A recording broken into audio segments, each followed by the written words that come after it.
शुक्लांबरधरं विष्णुं शशिवर्णं चतुर्भुजं प्रसन्नवदनं ध्यायेत् सर्वविघ्नोपशान्तये। व्यासं वसिष्ठनप्तारं शक्तैः पौत्रमकल्मषं पराशरात्मजं वन्दे सुखतातं तपोनिधिं। व्यासाय विष्णुरूपाय व्यासरूपाय विष्णवे नमो वै ब्रह्मनिधये वासिष्ठाय नमो नमः। अविकाराय शुद्धाय नित्याय परमात्मने सदैकरूपरूपाय विष्णवे सर्वजिष्णवे। यस्य स्मरणमात्रेण जन्मसंसारबन्धनात् विमुच्यते नमस्तस्मै विष्णवे प्रभविष्णवे। ॐ नमो विष्णवे प्रभविष्णवे। श्रीवैशम्पायन उवाच श्रुत्वा धर्मान् शेषेण पावनानि च सर्वशः युधिष्ठिरः शान्तनवं पुनरेवाभ्यभाषत। युधिष्ठिर उवाच किमेकं दैवतं लोके किं वाप्येकं परायणं स्तुवन्तः कमर्चन्तः प्राप्नुयुर्मानवा शुभं। को धर्म सर्वधर्माणां भवतः परमो मतः किं जपन्मुच्यते जन्तुर्जन्म संसारबन्धनात्। श्रीभीष्म उवाच जगत्प्रभुं देवदेवम् अनन्तं पुरुषोत्तमं स्तुवन्नाम सहस्रेण पुरुषस्तततोत्थितः। त्वमेव चार्चयन् नित्यं भक्त्या पुरुषम् अव्ययं ध्यायन् स्तुवन् नमस्यं च यजमानस्तमेव च। अनादिनिधनं विष्णुं सर्वलोकमहेश्वरं लोकाध्यक्षं स्तुवन् नित्यं सर्वदुःखातिगो भवेत्। ब्रह्मण्यं सर्वधर्मज्ञं लोकानां कीर्तिवर्धनं लोकनाथं महद्भूतं सर्वभूतभवोद्भवम्। एष मे सर्वधर्माणां धर्मोऽधिकतमो मतः यद्भक्त्या पुण्डरीकाक्षं स्तवैरर्चयन्नरः सदा। परमं यो महत्तेजः परमं यो महत्तपः परमं यो महद्ब्रह्म परमं यः परायणं। पवित्राणां पवित्रं यो मङ्गलानां च मङ्गलं दैवतं देवतानां च भूतानां यो व्ययपितः यतः सर्वाणि भूतानि भवन्त्यादियुगागमे यस्मिंश्च प्रलयं यान्ति पुनरेव युगक्षये। तस्य लोकप्रधानस्य जगन्नाथस्य भूपते विष्णोर्नाम सहस्रं मे शृणु पापभयापहम्। यानि नामानि गौणानि विख्यातानि महात्मनः ऋषिभिः परिगीतानि तानि वक्ष्यामि भूतये। ऋषिर्नाम्नां सहस्रस्य वेदव्यासो महामुनिः छन्दोनुष्टुप् तथा देवो भगवान् देवकीसुतः। अमृतांशोद्भवो बीजं शक्तिर्देवकीनन्दनः त्रिसामा हृदयं तस्य शान्त्यर्थे विनियुज्यते। विष्णुं जिष्णुं महाविष्णुं प्रभविष्णुं महेश्वरम् अनेकरूपदैत्यान्तं नमामि पुरुषोत्तमम्। अस्य श्रीविष्णोर्दिव्यसहस्रनामस्तोत्रमहामन्त्रस्य श्रीवेदव्यासो भगवान् ऋषिः अनुष्ठुप् छन्दः श्रीमहाविष्णु परमात्मा श्रीमन्नारायणो देवता। अमृतांशोद्भवो भानुरुतिबीजं देवकीनन्दनशिष्टेऽथि शक्तिः। उद्भवक्षोभनो देव इति परमो मन्त्रः शङ्खबृन्नन्दकी चक्रति कीलकं शाङ्गधन्वा गदाधर इति अस्त्रं रथाङ्गपाणि रक्षोभ्य इति नेत्रं त्रिसामा सामगसामेति कवचम् आनन्दं परब्रह्मेति योनिः ऋतुसुदर्शनकाल इति दिग्बन्धः श्रीविश्वरूप इति ध्यानं श्रीमहाविष्णुप्रीत्यर्थे सहस्रनाम जपे विनियोगः। ध्यानम्। क्षीरोदन्वत्प्रदेशे शुचिमनिविलसत्सैकते मौक्तिकानां मालाक्लृप्तासनस्थस्फटिकमणिनिभैर्मौक्तिकैर्मण्डिताङ्गः शुभ्रैरभ्रैरदभ्रैरुपरि विरचितैर्मुक्तपीयूषवर्षैः आनन्दीन पुनीयादरिनलिनगधा शङ्खपाणिर्मुकुन्दः भूपादौ यस्य नाभिर्वियदसुरनिलश्चन्द्रसूर्यौ च नेत्रे कर्णावाशाशिरोद्यौर्मुखमपि दहनो यस्य वास्तेयमब्धिः अन्तस्तं यस्य विश्वं सुरनरखगो भोगि गन्धर्वदैतेः चित्रं रं रम्यते तं त्रिभुवनवपुषं विष्णुमीशं नमामि। ॐ नमो भगवते वासुदेवाय। शान्ताकारं भुजगशयनं पद्मनाभं सुरेशं विश्वाधारं गगनसदृशं मेघवर्णं शुभांगं लक्ष्मीकान्तं कमलनयनं योगिहृद्ध्यानगम्यं वन्दे विष्णुं भवभयहरं सर्वलोकैकनाथं मेघश्यामं पीतकौशेयवासं श्रीवत्साङ्कं कौस्तुभोद्भासिताङ्गं पुण्योपेतं पुण्डरीकायताक्षं विष्णुं वन्दे सर्वलोकैकनाथं नमः समस्तभूतानाम् आदिभूताय भूभृते अनेकरूपरूपाय विष्णवे प्रभविष्णवे शशङ्खचक्रं सकिरीटकुण्डलं सपीतवस्त्रं सरसीरुहेक्षणं सहारवक्षस्थलशोभिकौस्तुभं नमामि विष्णुं शिरसा चतुर्भुजम् छायायां पारिजातस्य हेमसिंहासनोपरि आसीनमबुधश्याममायताक्षम् अलङ्कृतं चन्द्राननं चतुर्बाहुं श्रीवत्साङ्कितवक्षसं रुक्मिणी सत्यभामाभ्यां सहितं कृष्णमाश्रये।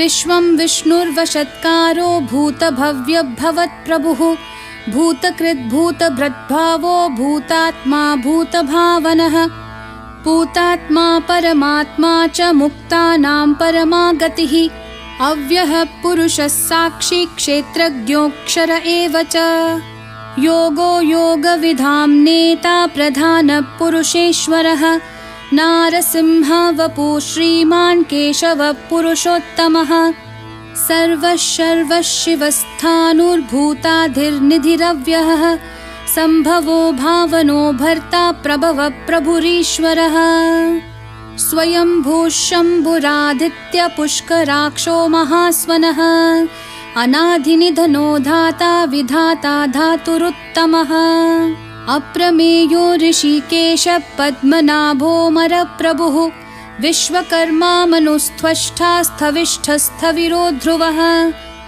अग्राह्य शाश्वत कृष्णो लोहिताक्ष प्रतर्दनः प्रभूतस्त्रिककुब्धाम पवित्रं मङ्गलं परम् ईशान प्राणद प्राणो ज्येष्ठ श्रेष्ठ प्रजापतिः हिरण्यगर्भो भूगर्भो माधवो मधुसूदनः ईश्वरो विक्रमी धन्वी मेधावी विक्रमाक्रमः अनुत्तमो दुराधर्ष कृतज्ञ कृतिरात्मवान् सुरेशः शरणं शर्म विश्वरेता प्रजाभवः अहः संवत्सरो व्याळ्ह प्रत्ययः सर्वदर्शनः अजः सर्वेश्वरः सिद्धः सिद्धि सर्वाधिरच्युतः वृषाकपिरमेयात्मा सर्वयोगविनिःसृतः वसुर्वसुमनाः सत्य समात्मा संमिताः समः अमोघ पुण्डरीकाक्षो वृषकर्मा वृषाकृतिः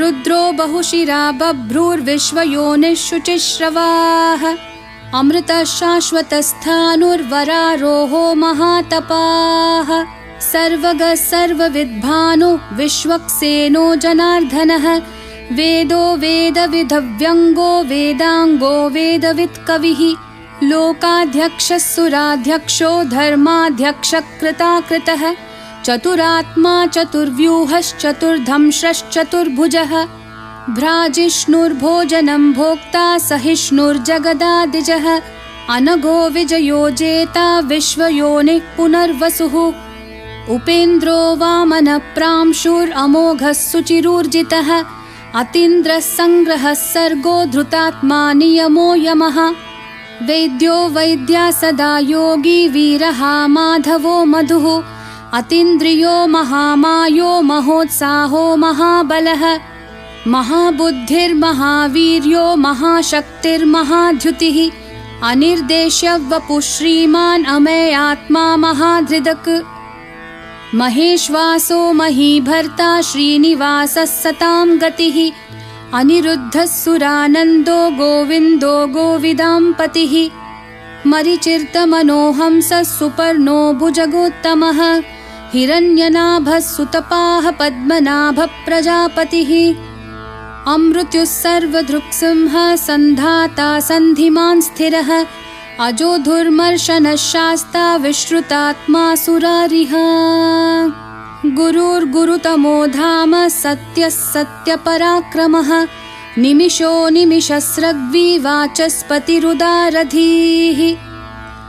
अग्रणीर्ग्रामणीः श्रीमान् न्यायो नेता समीरणः सहस्रमूर्धा विश्वात्मा सहस्राक्षः सहस्रपात् आवर्तनो निवृत्तात्मा संवृतः सम्प्रमर्दनः अहः संवर्तको वह्निरनिलोधरणीधरः सुप्रसादप्रसन्नात्मा विश्वधृग्विश्वभुग्विभुः सत्कर्ता सत्कृतः साधुर्जन्नुर्नारायणो नरः असंख्येयो प्रमेयात्मा विशिष्टः शिष्टकृच्छुचिः सिद्धार्थः सिद्धसङ्कल्पः सिद्धिदः सिद्धिसाधनः वृषाही वृषभो विष्णुर्वृषपर्वा वृषोधरः वर्धनो वर्धमानश्च विविक्तश्रुतिसागरः सुभुजो दुर्धरो वाग्मी महेन्द्रो वसुदो वसुः नैकरूपो बृहद्रूपः शिपिविष्ठप्रकाशनः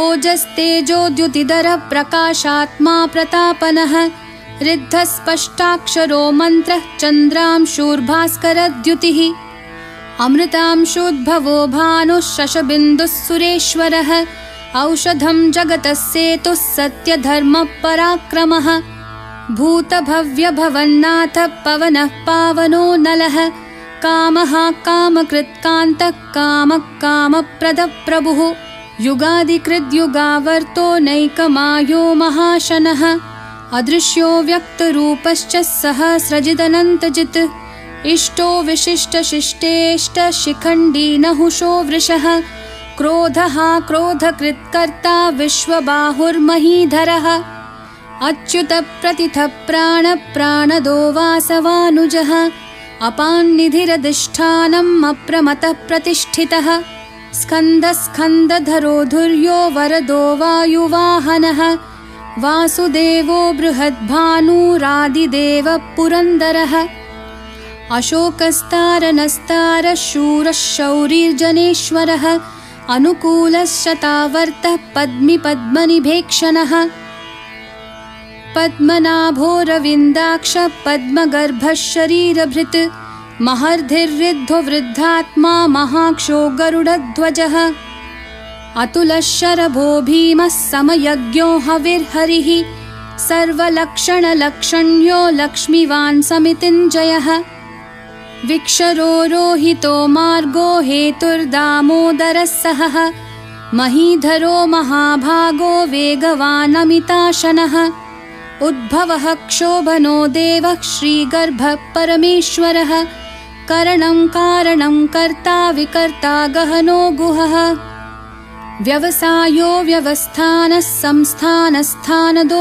ध्रुवः परर्धिः परमस्पष्टतुष्टपुष्टक्षुभेक्षणः रामो विरामो विरतो मार्गो नेयो नयो नयः वीरशक्तिमतां श्रेष्ठो धर्मो धर्मविदुत्तमः वैकुण्ठपुरुषप्राणप्राणदप्रणवपृथुः हिरण्यगर्भः शत्रुघ्नो व्याप्तो वायुरधोक्षजः ऋतुः सुदर्शनः कालः परमेष्ठिः परिग्रहः उग्रसंवत्सरो दक्षो विश्रामो विश्वदक्षिणः विस्तारस्थावरस्थाणुः प्रमाणं बीजमव्ययम् अर्थोऽनर्थो महाकोशो महाभोगो महाधनः अनिर्विन्नस्थविष्टो भूर्धर्मयूपो महामखः नक्षत्रनेमिर्नक्षत्री क्षमः क्षामसमीहनः यज्ञयुज्यो महेजश्च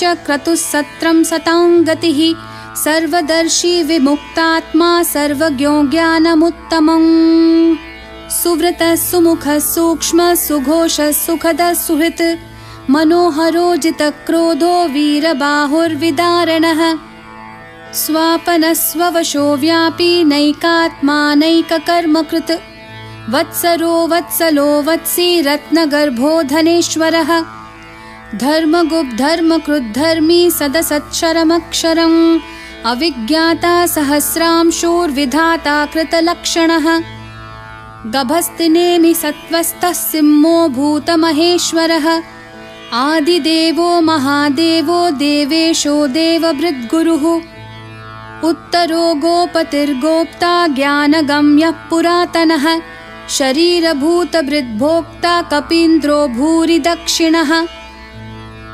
सोमपोमृतपः सोमः पुरुजित्पुरुसत्तमः विनयो जयः सत्यसन्धो दाशार्हः सात्वतां पतिः जीवो विनयिता साक्षी मुकुन्दोमितविक्रमः अम्भो निधिरनन्तात्मा महोदधिशयोऽन्तकः अजो महार्ह स्वाभाव्यो जितामित्रप्रमोदनः आनन्दो नन्दनो नन्दः सत्यधर्मा त्रिविक्रमः महर्षि कपिलाचार्य कृतज्ञो मेदिनीपतिः त्रिपदस्त्रिदशाध्यक्षो महाशृङ्गकृतान्तकृत् महावराहो गोविन्दः सुषेणः कनकाङ्गदिः गुह्यो गभीरो गहनो गुप्तश्चक्रगदाधरः वेधास्वाङ्गोजितः कृष्णो दृढः सङ्कर्षणाच्युतः वरुणो वारुणो वृक्षः पुष्कराक्षो महामनाः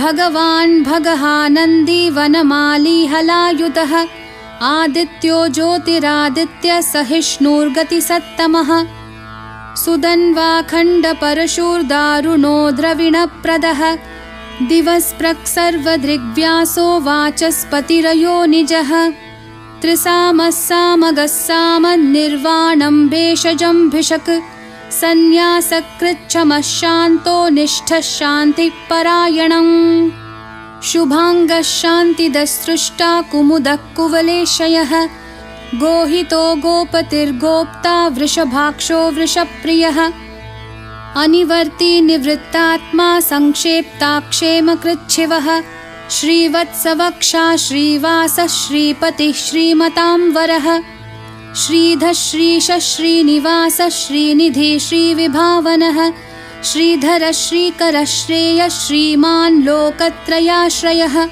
स्वक्षः सङ्घः शतानन्दो नन्दिर्ज्योतिर्गणेश्वरः विजितात्मा विधेयात्मा सत्कीर्तिश्छिन्नसंशयः उदीर्णः सर्वतश्चक्षुरनीशः शाश्वतस्थिरः भूषयो भूषणो भूतिर्विशोकः शोकनाशनः अर्चिष्मानर्चितः कुम्भो विशुद्धात्मा विशोधनः अनिरुद्धो प्रतिरथः प्रद्युम्नामितविक्रमः कालनेमी निहावीरः शौरिः शूरजनेश्वरः त्रिलोकात्मा त्रिलोकेशः केशवः केशिहा हरिः कामदेवः कामपालः कामी कान्तकृतागमः अनिर्देश्य वपुर्विष्णु वीरोऽनन्तो धनञ्जयः ब्रह्मण्यो ब्रह्मकृद्ब्रह्मा ब्रह्म ब्रह्मविवर्धनः ब्रह्मविद् ब्राह्मणो ब्रह्मी ब्रह्मज्ञो ब्राह्मणप्रियः महाक्रमो महाकर्मा महातेजा महोरगः महाक्रतुर्महायज्वा महायज्ञो महाहविः स्थव्यस्थवप्रियस्तोत्रं स्तुतिस्तोतारणप्रियः पूर्णपूरयिता पुण्यः पुण्यकीर्तिरनामयः मनोजवस्तीर्थकरो वसुरेता वसुप्रदः वसुप्रदो वासुदेवो वसुर्वसुमनाहविः सद्गति सत्कृतिः सत्ता सद्भूतिः सत्परायणः शूरसेनो यदुश्रेष्ठा सन्निवासः सुयामुनः भूतावासो वासुदेवः सर्वासुनिलयो नलः दर्पः दर्पदो दृप्तो दुर्धरोऽथापराजितः विश्वमूर्तिर्महामूर्तिर्दीप्तमूर्तिरमूर्तिमान् अनेकमूर्तिरव्यक्तः शतमूर्तिः शताननः एकोनैकः सवक्कं किं यत्तत्पदमनुत्तमं लोकबन्धुर्लोकनाथो माधवो भक्तवत्सलः सुवर्णवर्णो हेमाङ्गो वराङ्गश्चन्दनाङ्गदी वीरः विषमः शून्यो घृताशीरचलश्चलः अमानीमानदो मान्यो लोकस्वामी त्रिलोकधृक् सुमेधा मेधजो धन्यः सत्यमेधाधराधरः तेजो वृषोद्युतिधरः सर्वशस्त्रभृतांवरः प्रग्रहो निग्रहो व्यग्रो नैकशृङ्गो गदाग्रजः चतुर्मूर्तिश्चतुर्बाहुश्चतुर्व्यूहश्चतुर्गतिः चतुरात्मा चतुर्भावश्चतुर्वेदविदेकपात् समावर्तो निवृत्तात्मा दुर्जयो दुरतिक्रमः दुर्लभो दुर्गमो दुर्गो दुरावासो दुरारिः शुभाङ्गो लोकसारङ्गः सुतन्तुस्तन्तुवर्धनः इन्द्रकर्मा महाकर्मा कृतकर्मा कृतागमः उद्भवः सुन्दरः सुन्दो रत्ननाभः सुलोचनः अर्को वाजः सनः शृङ्गी जयन्तः सर्वविजयी सुवर्णबिन्दुरक्षोभ्यः सर्ववागीश्वरेश्वरः महाह्रदो महागर्तो महाभूतो महानिधिः कुमुदः कुन्दरः कुन्दः पर्जन्यः पावनो निलः अमृताशोऽमृतवपुः सर्वज्ञः सर्वतोमुखः सुलभः सुव्रतः सिद्धः शत्रुजिच्छत्रुतापनः न्यग्रोधोदुम्बराश्वत्थः चाणुरान्ध्रनिषूदनः सहस्रार्चिः सप्तजिह्वः सप्तैदाः सप्तवाहनः अमूर्तिरनघोचिन्त्यो भयकृद्भयनाशनः अनुर्बृहत्कृशस्थूलो गुणभृन्निर्गुणो महान् अधृतस्वधृतस्वास्य प्राग्वंशो वंशवर्धनः भारभृत्कथितो योगी योगिशः सर्वकामदः आश्रमः श्रमणक्षामः सुपर्णो वायुवाहनः धनुर्धरो धनुर्वेदो दण्डो दमयिता दमः अपराजितः सर्वसहो नियन्ता नियमो यमः सत्त्ववान् सात्विकः सत्यः सत्यधर्मपरायणः अभिप्रायप्रियार्होर्हः प्रियकृत्प्रीतिवर्धनः विहाय सगतिर्ज्योतिः सुरुचिर्हुतभुग्विभुः रविर्विरोचनः सूर्यः सविता रविलोचनः अनन्तो हुतभुग्भोक्ता सुखदो नैकजोऽग्रजः अनिर्विण्णः सदामर्षि लोकाधिष्ठानमद्भुतः सनातनतमः कपिलः कपिरव्ययः स्वस्तिदः स्वस्तिकृत् स्वस्ति स्वस्ति भुक् स्वस्ति दक्षिणः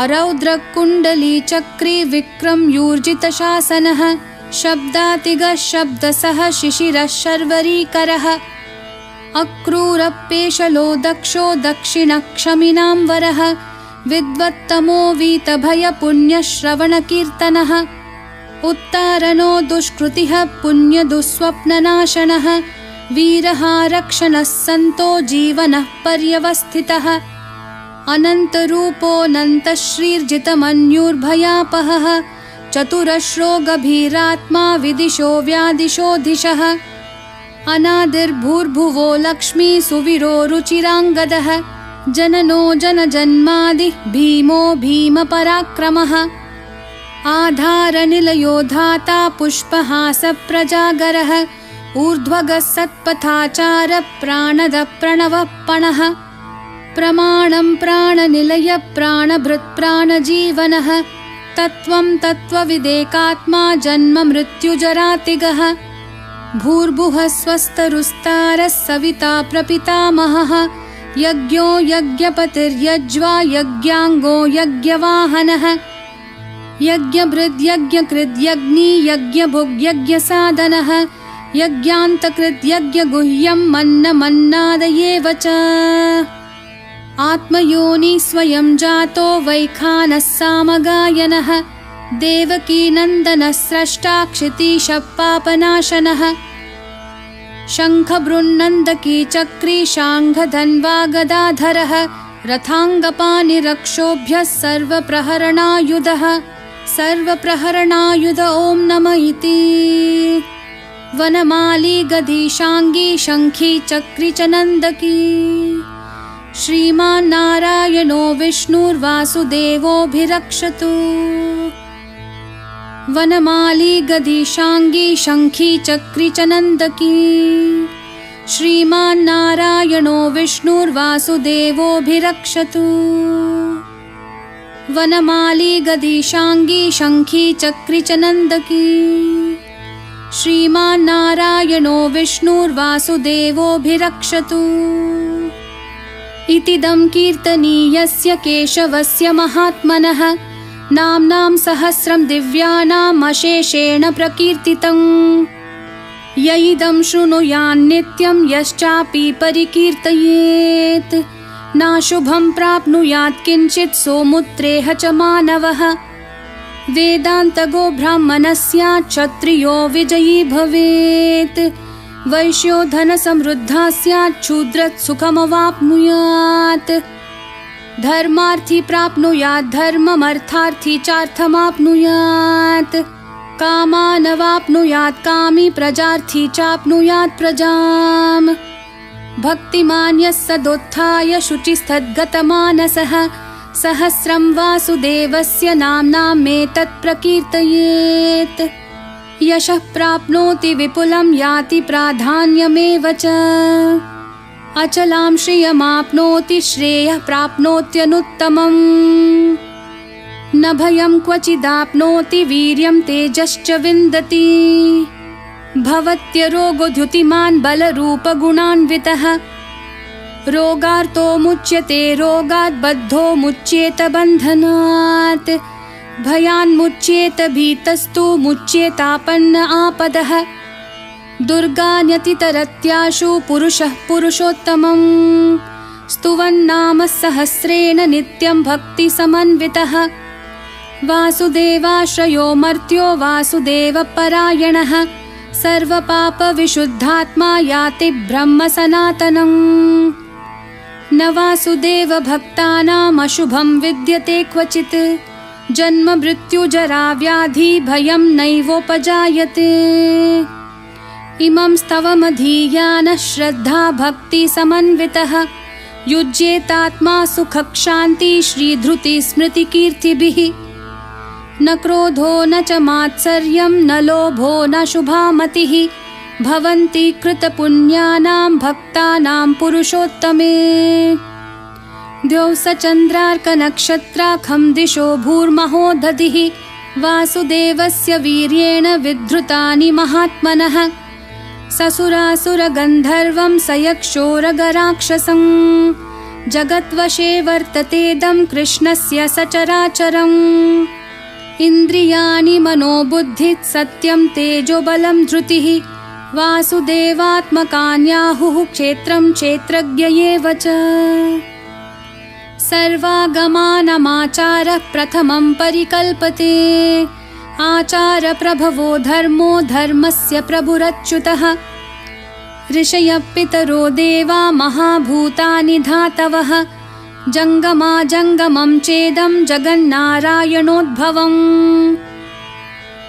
योगो ज्ञानं तथा साङ्ख्यं विद्या शिल्पादिकर्म च वेदाशास्त्राणि विज्ञानमेतत् सर्वं जनार्दनात् एको विष्णुर्महद्भूतं पृथग्भूतान्यनेकशः त्रीन् लोकान् व्याप्य भूतात्मा भुङ्क्ते विश्वभुगव्ययः इमं स्तवं भगवतो विष्णोर्व्यासेन कीर्तितं पठ्येद्य इच्छेत् पुरुषः श्रेयः प्राप्तुं सुखानि च। विश्वेश्वरमजं देवं जगतः प्रभुमव्ययं भजन्ति ये पुष्कराक्षं न ते यान्ति पराभवम् न ते यान्ति पराभवम्। ॐ नमः इति। अर्जुनोवाच पद्मपत्रविशालाक्ष पद्मनाभसुरोत्तमा भक्तानामनुरक्तानां त्राता भव जनार्दन। श्रीभगवानुवाच यो मां नाम सहस्रेण स्तोतुमिच्छति पाण्डव सोऽहमेकेन श्लोकेन स्तुत एव न संशयः स्तुत एव न संशय। ॐ नमः इति। व्यासोवाच वासनाद्वासुदेवस्य वासितं भुवनत्रयं सर्वभूतनिवासोऽसि वासुदेव नमोऽस्तु ते वासुदेव नमोऽस्तु ते। ॐ नमः इति। पार्वत्युवाच केनोपायेन लघुना विष्णोर्नाम सहस्रकं पठ्यते पण्डितैर्नित्यं श्रोतुमिच्छाम्यहं प्रभो। ईश्वरोवाच श्रीराम राम रामेति रमे रामे मनोरमे सहस्रनाम तत्तुल्यं राम नाम वरानने। श्रीराम राम रामेति रमे रामे मनोरमे सहस्रनाम तत्तुल्यं राम नाम वरानने। श्रीराम राम रामेति रमे रामे मनोरमे सहस्रनाम तत्तुल्यं राम नाम वरानने। राम नाम वरानन। ॐ नमः इति।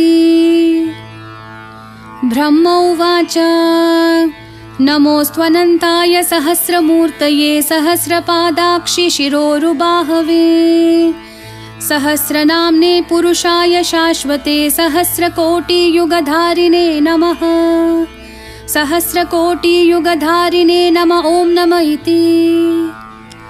सञ्जय उवाच यत्र योगेश्वरः कृष्णो यत्र पार्थो धनुर्धरः तत्र श्रीर्विजयो भूतिर्ध्रुवा नीतिर्मतिर्मम। श्रीभगवानुवाच अनन्याश्चिन्तयन्तो मां ये जनः पर्युपासते तेषां नित्याभियुक्तानां योगक्षेमं वहाम्यहम्।